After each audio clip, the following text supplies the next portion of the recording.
Pledge allegiance to the flag of the United States of America and to the republic for which it stands, one nation, under God, indivisible, with liberty and justice for all.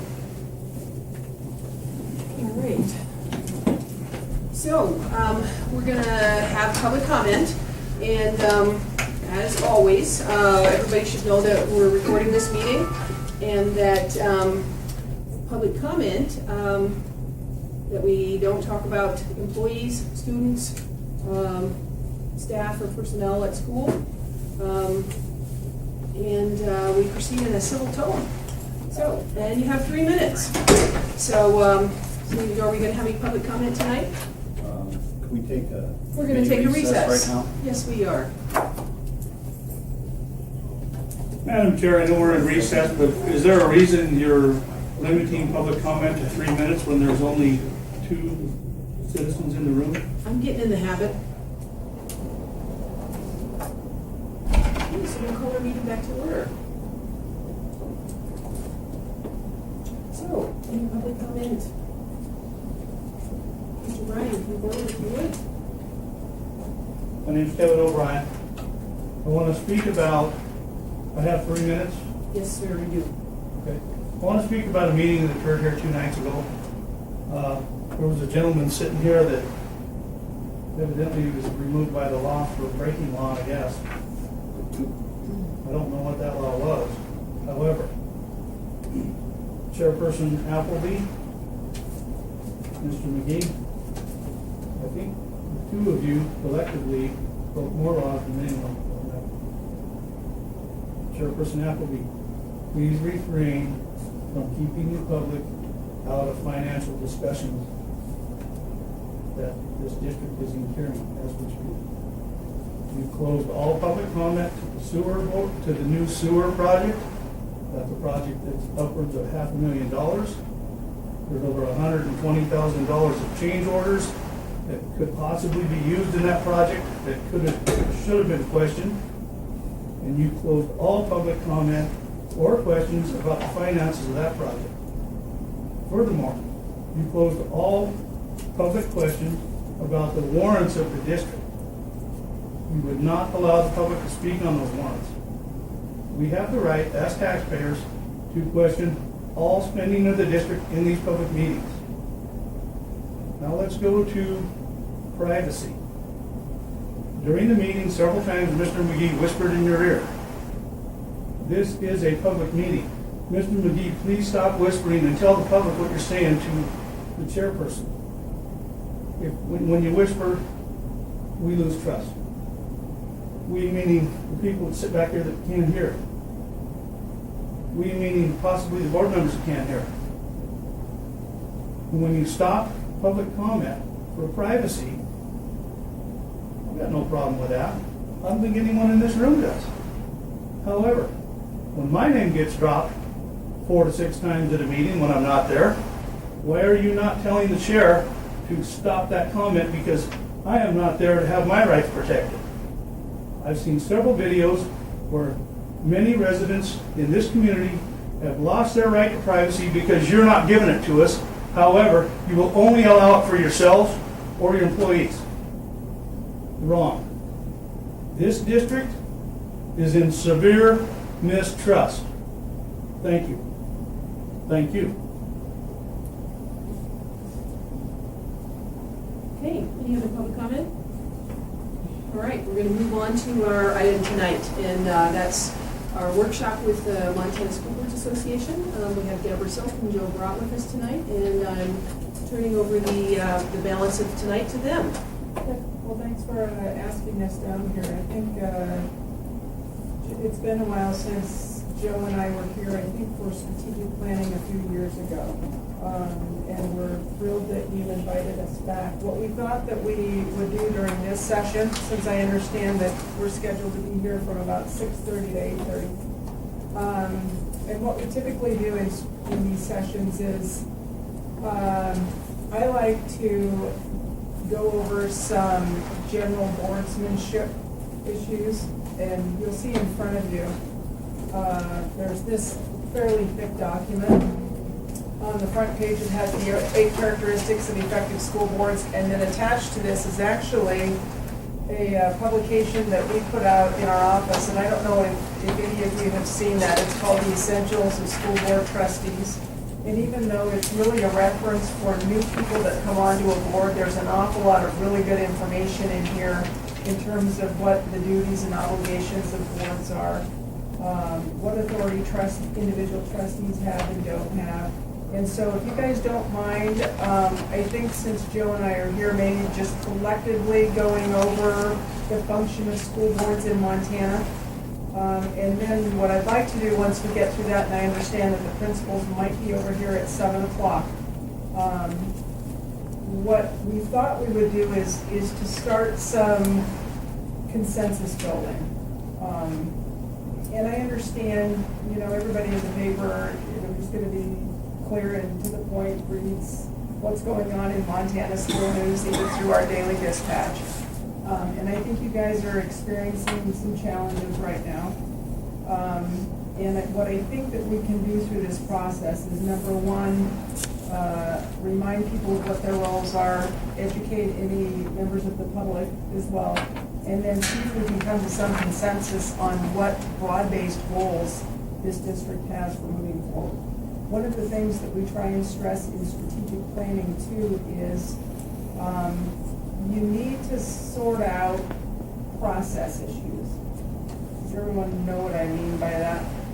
When you're talking about the way that you communicate with one another, the way that you hold your board meetings, the expectations of the board in terms of the administration's expectations of the board, the community's expectations of the board. I think all of those things are really important.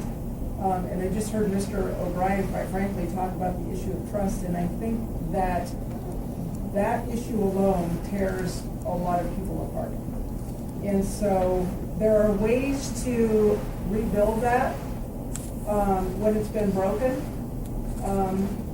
So maybe you'll allow Joe and I just a little bit of leeway in going through some of this. I don't mind if we're asked specific questions on processes. I would prefer, given the fact that I don't have the agenda in front of me, but given the fact that the agenda states that it's goal setting and planning, that we stick to that topic for purposes of our 2 hours. And again, view this first part as sort of a preliminary, just reminder in terms of roles and responsibilities. So with that, and again, I'm not here to read through any outlines. This front page here that talks about the 8 characteristics of effective school boards, I think is really important. The National School Boards Association has done a lot of research in terms of what makes boards effective. And so when you look down through this list, effective school boards, they commit to a vision of high expectations for student achievement, quality instruction, and they develop those goals. And I think everything that you guys do as a board, and I know this because obviously you're leaders in this community or you wouldn't be sitting here with us tonight. Every decision that you make has some impact on kids in one way or another. And I would hope most boards in this state, they make decisions that are quite frankly in the best interest of kids. And so when you're looking at your role as a board, by common law, there's a couple of duties that I think are important. One is the duty of care. Does anybody know what that is if you've been to any of our trainings? Duty of care really means that you come to school board meetings prepared to discuss and make decisions on those issues that are in front of you. In other words, you have a board packet before your meetings, you go through the board packet, and you're knowledgeable enough about the information. That doesn't mean that you go out and perform your own investigation on any particular issue, but you're informed enough through that information to come to board meetings and to make decisions. Some of you may have questions. The warrants is a perfect example. I would tell you that if any of you have questions about finances or anything else in the agenda, I think that, and I'm talking about best practices here, I would hope that there are open lines of communication with all of you, both from John and to John, as well as the other administrative staff, to where if you have a question, you can come in on an informal basis and ask that question and get it answered. And I will tell you too that I've been doing this for nearly 20 years. I think also when you're asked questions, and maybe repeated questions about a particular topic, I think then that might warrant bringing that issue up in front of the board and saying, you know, we've had this question come up by a couple of people, you know, there might be others that have questions, and then just get it out there. That doesn't mean that you need to spend 3 hours approving of minutes or 3 hours discussing each and every line item in your budget. But it should provide an opportunity, once you review that packet, to note the questions that you have and visit informally with John or another administrator or even a fellow trustee before you come in to the board meeting. One of the things that I think is important in that, again, in doing this for a number of years, and Joe, you can speak up since most of you know that Joe is a retired superintendent and provides a lot of insight in terms of these issues. I think one of the things that you want to try and do at your board meetings, particularly if you're trying to build trust between people, and I would tell you that I think all of you sitting at this table have good intentions in terms of being here. I know most of you, and I think that that's true with respect to any trustee that sits on any board in Montana. If they weren't concerned about the education of the students in that community, if they weren't concerned about the delivery of education, and if they weren't viewed as a leader in the community, quite frankly, I don't think that any of you would be sitting here. And so all of you have something to bring to this table in terms of this board. The way that boards work in Montana is you have to act collectively as a body. You have all of the authority and power in the world when you are sitting here acting collectively as a body. It doesn't matter if some of you disagree, it doesn't matter if there's personality conflicts between people. This is where you have the power to act, either at a regular or special board meeting. The only other time that an individual trustee has the authority to act is when the board delegates some function to them. And let's say, for example, I think Joe's been down here doing policies.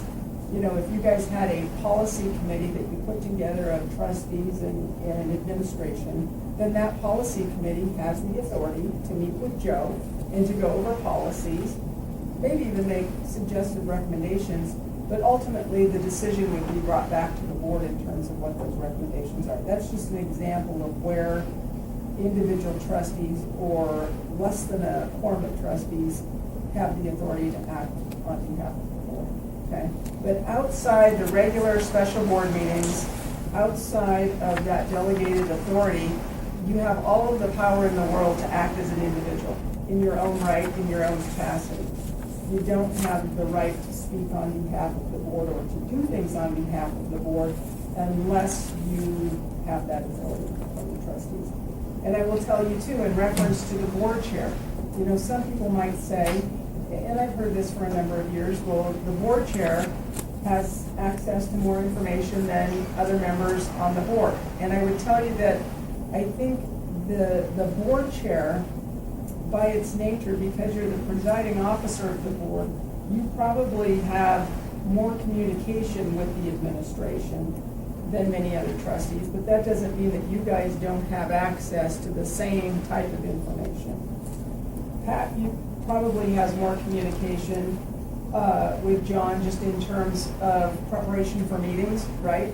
Anticipating what's coming up, setting agendas, that type of thing. But in terms of substantive information, when you're talking about transparency, and transparency is a two-way street. You know, you have internal transparency, which really means that all of you inside the school system have access to the same quote-unquote public information. Private information in terms of student records and personnel records, of course, is a different story because of the rights of privacy in Montana. So you want to strive towards a culture of both internal transparency and external transparency as well.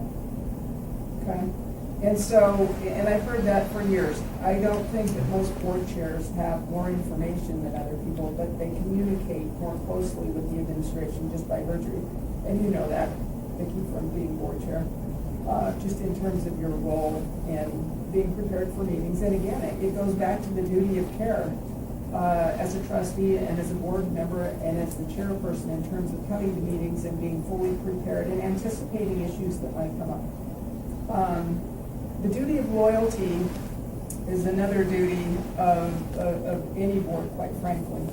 And the duty of loyalty, does anyone know what the duty of loyalty means? And I don't mean to sit here and lecture for 2 hours. I would hope that you guys have questions. Anyone know what the duty of loyalty means? In reference to your position on this board. What it means in general is that when you are sitting here in your capacity as a trustee, your loyalty is to this district and to no one else, okay? In other words, and it goes back to what I said a few minutes ago, where every decision that you make that has an impact on kids, and most of them do in some fashion, your loyalty has to be to the school district. And I'll give you an example, and you guys may have heard this before. If I have a spouse in this school system, and let's say that they're part of a collective bargaining agreement, and I'm sitting on the board, and I am asked to ratify a collective bargaining agreement, and of course there likely will be some type of increase, there might even be an increase on the base. You have to, in thinking about should I or should I not ratify this contract. On the one hand, you might be saying, well, geez, you know, a 3 or a 5 or a 10 or a 20% raise might be real nice for my family. But when you're sitting here, and it's tough to do as a human being, you have to disregard that and you have to say, is this proposal, whatever it might be, in the best interest of the kids that we are serving? Even if it harms you individually, your loyalty is to the district, okay? And I think that that's tough for most people. Again, we're all humans and we all have conflicts, but I think that that's really important in terms of knowing what your authority and powers are as a trustee. And then the third one, which sounds kind of weird, but it's the duty of obedience, which in essence means that you establish rules, internal rules, and you agree to comply with those. And I will tell you, when you look at the duty of obedience, I think that's when you really need to look at the way that you're operating. I would sort of characterize it as, and in the strategic plan document that you have in front of here, I would characterize that as norms of governing behavior. In other words, as I said earlier, all of you come from different walks of life. All of you have different opinions. All of you bring a different value to this board. I'm sure there are times when all of you agree on certain issues that are before the board, and I'm certain that there are issues that you don't agree on. And that's really what makes boards in Montana work. Under our Constitution, you have supervision and control over everything that happens under your jurisdiction.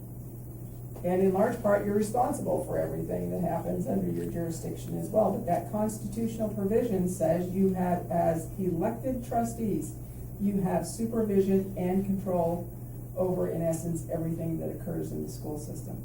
And that's not really to be taken lightly. So again, you do have a lot of power and authority when you're sitting here.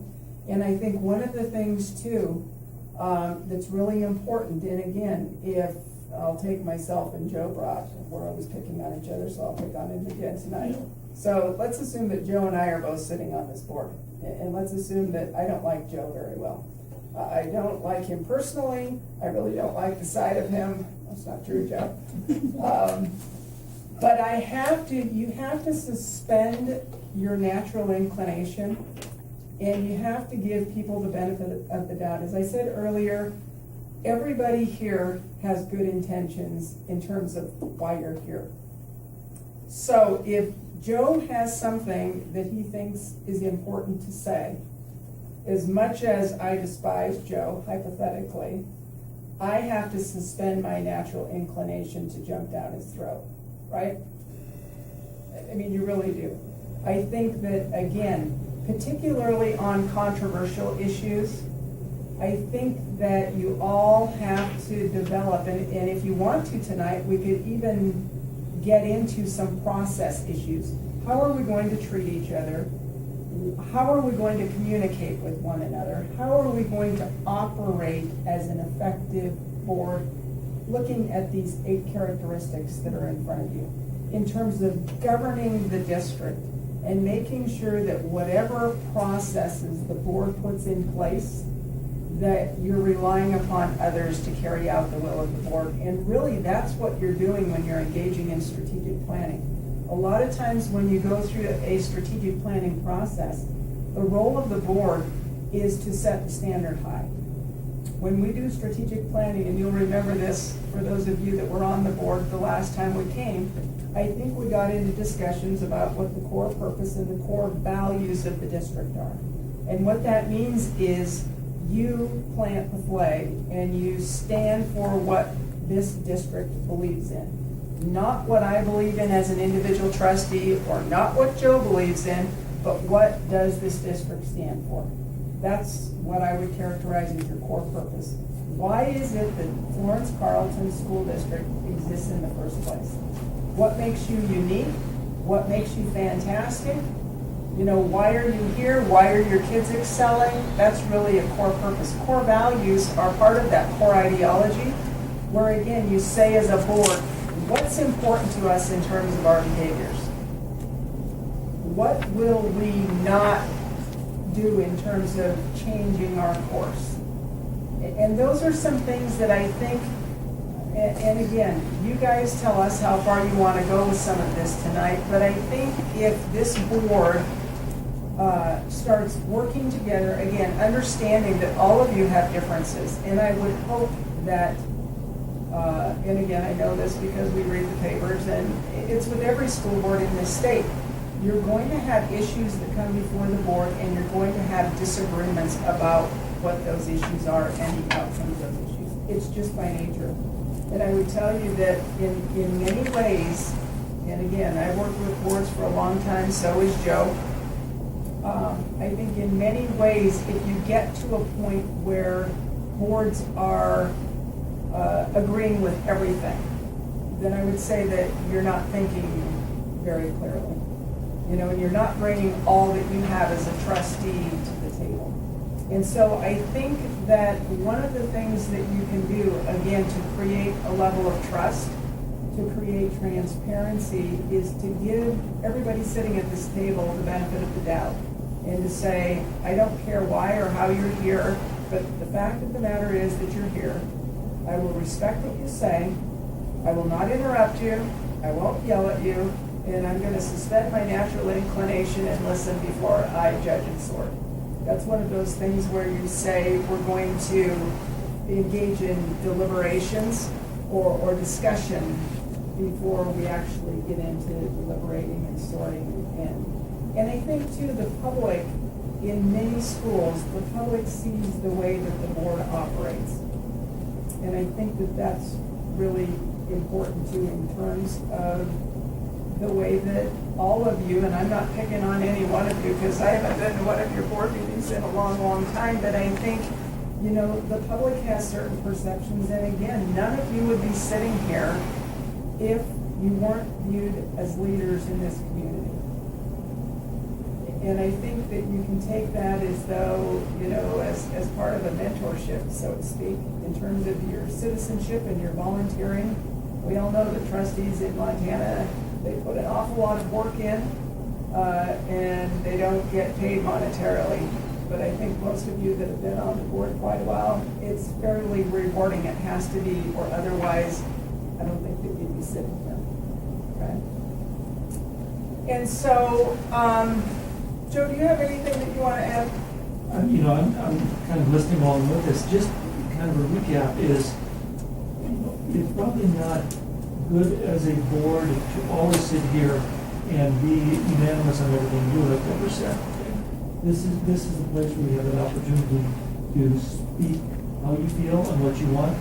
And as Debra said, everybody should give everybody else the respect that they would like to have in terms of listening, and taking it all in and then making your decision. And if your decision on that particular issue is not on the favorable side, I guess so be it, But one of the things that you have to remember is that as soon as you're done and you walk out the door, as a board, you need to be united in the decision that was made. Okay? Whether it was in your favor this time or maybe next time. And then the other thing on that is, I always think whatever you do, and every time you do something, you always have to have your students in mind. Because that's what you do. Right? And it's not an easy process to follow and to think about every time, but every time it's, what we're doing here, what we're discussing, what we may be arguing about, whatever it may be, are we taking the student's best interest in mind when we're doing this and coming up with our decision? That kind of all goes back to once we get into developing what our mission and vision is.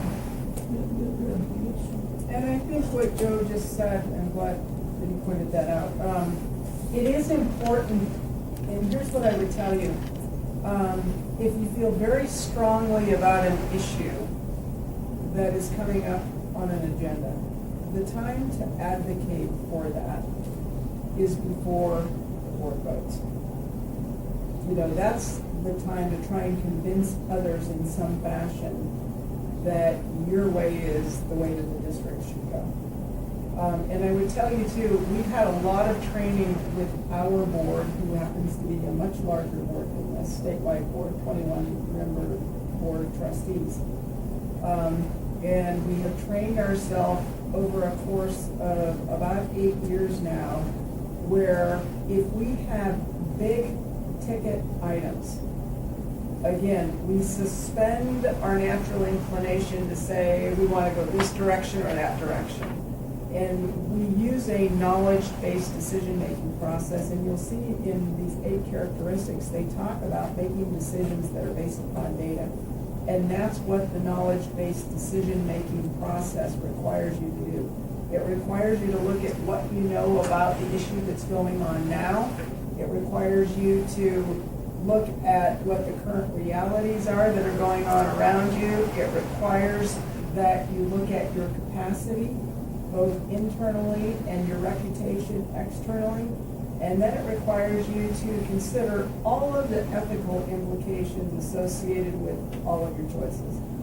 And if you flesh that out, what usually happens is, again, you're basing decisions on data and not based upon political persuasion or emotion or those that speak the loudest or the strongest, that you're all using that knowledge. But again, on those types of issues, even if it's a split decision, you advocate for your position before, and once the vote is taken, the majority will of the board controls. Like it or not, that's what controls in terms of the board. And there are ways that, like I said, I think that when you're advocating, and again, I think it's easy for people, and I've sat on boards too, I think it's easy for people to come to a point where you disagree with an individual one time, and then you develop maybe some hard feelings because I didn't get my way. And so if Vicki's going to bring something up, I'm going to disagree with Vicki just for the sake of disagreeing with Vicki. I think you really have to stop yourself if you get to that point and say, okay, again, I'm sitting here, I'm a reasonable person. I understand that Vicki or Colby or anybody else sitting on this board is here for good intentions. I'm going to listen, because sometimes if we just cast